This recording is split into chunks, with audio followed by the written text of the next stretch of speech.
Olá pessoal, bem-vindo ao nosso curso de Geografia. Ao longo dos módulos nós vamos ver todo o conteúdo que é trabalhado no Exame Nacional do Ensino Médio e nos demais vestibulares associados aos fenômenos espaciais.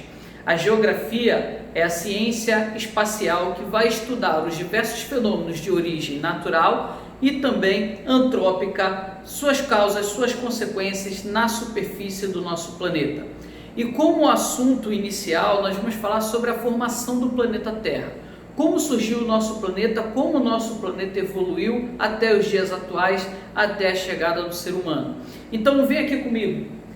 Nós estamos falando de uma formação do planeta há aproximadamente 4,6 bilhões de anos atrás. O Sol tem 5 bilhões.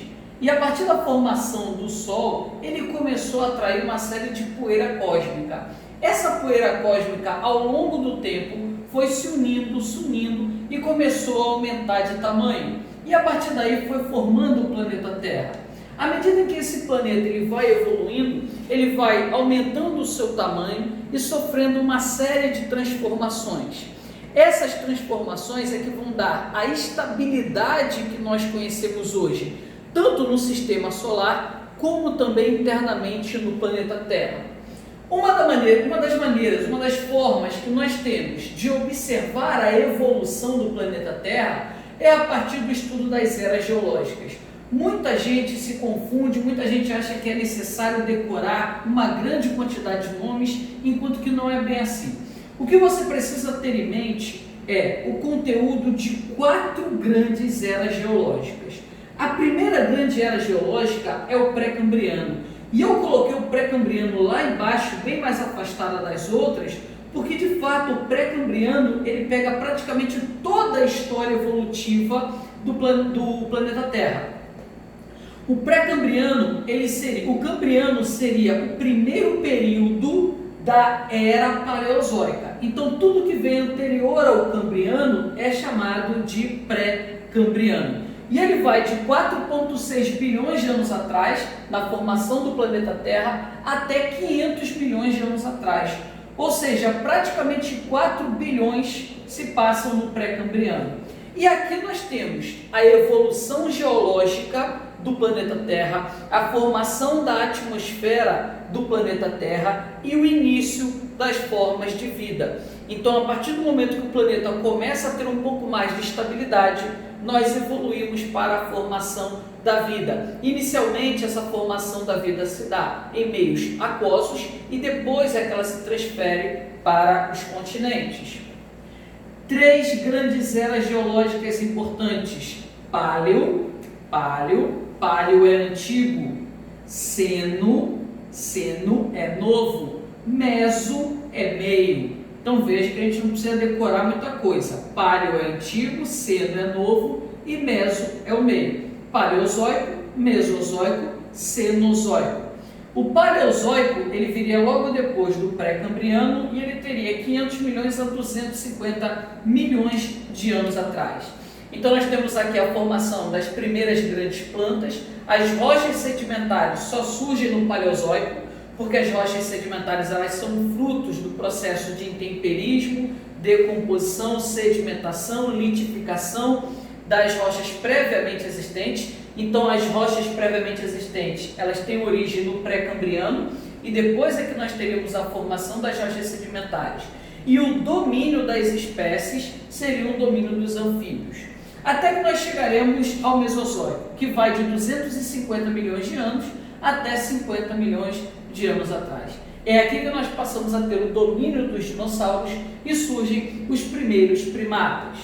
De 50 milhões de anos atrás até hoje, nós teríamos o período do Cenozoico, onde nós temos as atividades dos dobramentos modernos, como principal atividade tectônica, os mamíferos de grande porte e também a chegada da espécie humana. Como se dá a evolução do planeta ao longo dessas diversas eras geológicas? O funcionamento interno do planeta, são chamados de forças endógenas, ele se dá a partir da sua estrutura. O planeta, então, ele está dividido entre o que seria a crosta terrestre. A crosta é a superfície. Essa crosta ela é constituída basicamente de silício e de alumínio. O núcleo da Terra é constituído basicamente por ferro. E o manto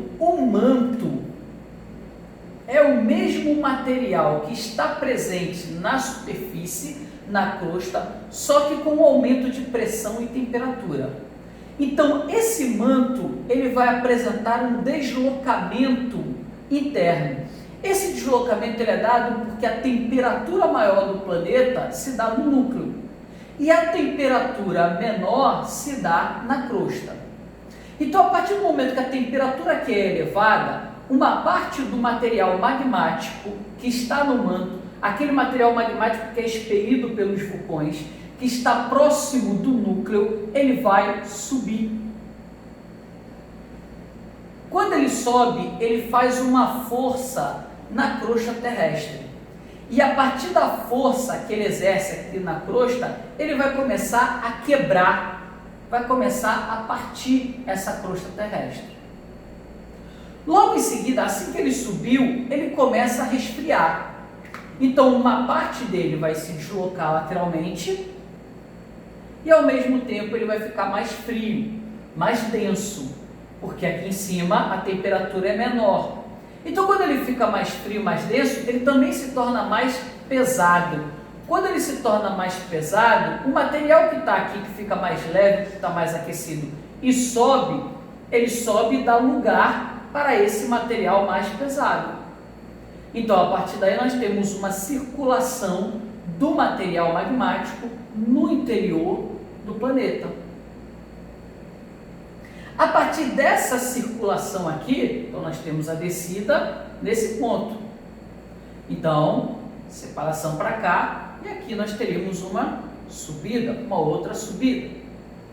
E aqui eu posso ter o deslocamento nesse sentido.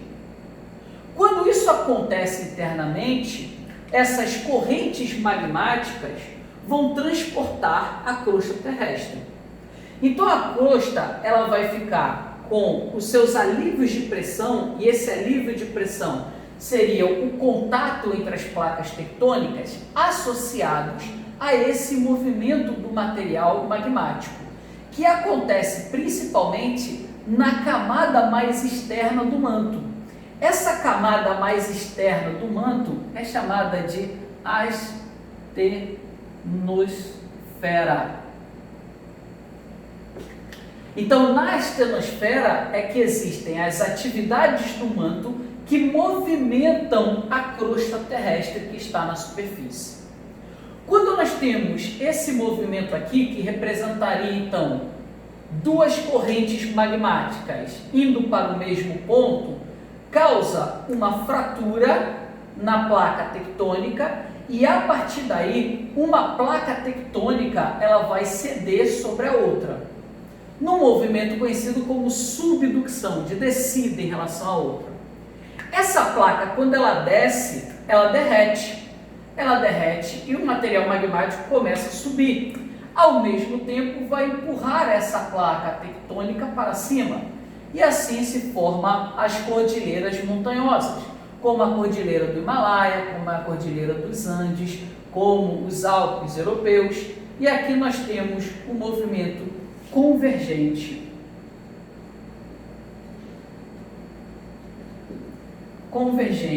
de placas tectônicas. Quando existe essa separação, nós temos o deslocamento separando as placas tectônicas, o que seria então o movimento divergente das placas tectônicas. Por fim, nós teríamos um movimento transformante. Esse movimento transformante, ele é dado por razão do deslocamento horizontal das placas. Então, nós temos, de início, o movimento convergente, movimento divergente e o movimento transformante. Cada uma dessas atividades, deixa eu colocar aqui embaixo, o movimento transformante. Cada um desses encontros de placas tectônicas apresentam determinados fenômenos. Fenômenos como tsunamis, terremotos, vulcões. No caso do movimento transformante, eu só tenho aqui terremoto. No caso do movimento divergente, nós teríamos aqui terremotos e vulcões. E no caso do movimento convergente, nós teríamos terremotos,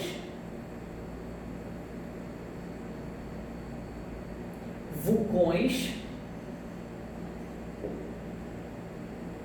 e tsunamis.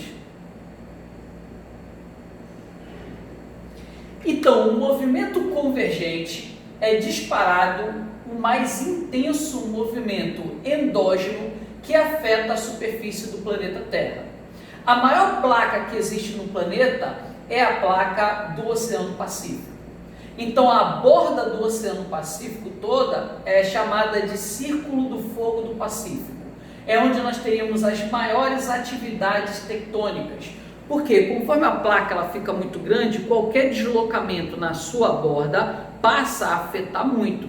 Se você está no centro da placa, você não sente tanto. Se você está na borda, você passa a sentir mais. Numa placa gigantesca, como é a placa do Pacífico, sente-se muito mais então. Por isso a intensidade dos fenômenos no Pacífico, ele é bem mais forte do que a intensidade dos fenômenos em outras regiões do mundo.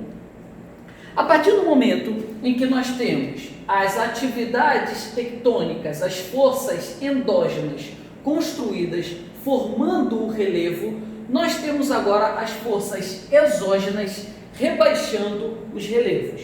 Então, quais seriam as forças exógenas? Seriam as forças climáticas. Chuva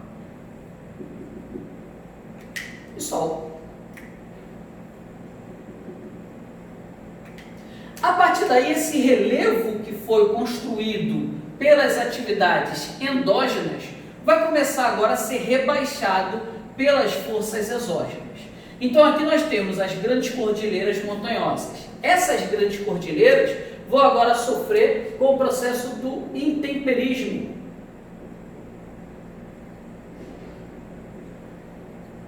O intemperismo é o processo de apodrecimento das rochas.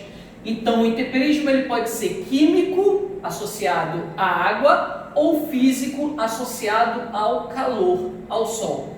Então, o intemperismo vai começar a liberar, a rocha vai ficar podre, vai começar a liberar os sedimentos. Esses sedimentos, eles serão transportados. Se eles são transportados, eles são erodidos. Erosão.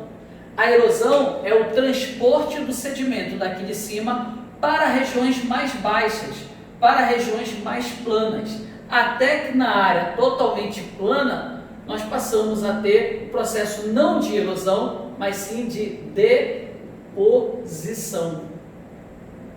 Até que chegaríamos no nível do mar, que seria o ponto mais baixo do relevo. Por fim, o ciclo das rochas. Nós temos três grandes conjuntos de rochas: rochas ígneas, sedimentares e metamórficas. As rochas ígneas, elas têm origem tectônica. Então, o material que é expelido pelos vulcões, eles formam as rochas ígneas. A partir do momento que a rocha ígnea é formada, pelo processo de intemperismo e de erosão, ela vai ser dissecada e ela vai formar aqui embaixo uma rocha sedimentar. Então, da formação dessa rocha ígnea, eu passo a formar uma rocha sedimentar. Essa rocha sedimentar, ela está associada à litificação, porque funciona da seguinte maneira: chegou o sedimento, sedimentou aqui embaixo, chegou mais sedimento, sedimentou aqui em cima, chegou mais sedimento, sedimentou aqui em cima, chegou mais sedimento, sedimentou aqui em cima. Vai aumentar a pressão e a temperatura dessa camada que está mais baixo. Aumentando a pressão e a temperatura dela, ela vai começar a sofrer um processo conhecido como litificação. Então ela vai começar a concretar com os outros sedimentos. E aí forma-se então essa rocha sedimentar. A rocha metamórfica, ela está associada a uma rocha ígnea, que foi expelida, por exemplo, por um vulcão. Depois vem de novo uma outra camada de lava, expelida pelo vulcão, e se sobrepõe a essa rocha ígnea. Então ela vai derreter essa rocha ígnea já existente. E aí você vai ter um rearranjo dos minerais.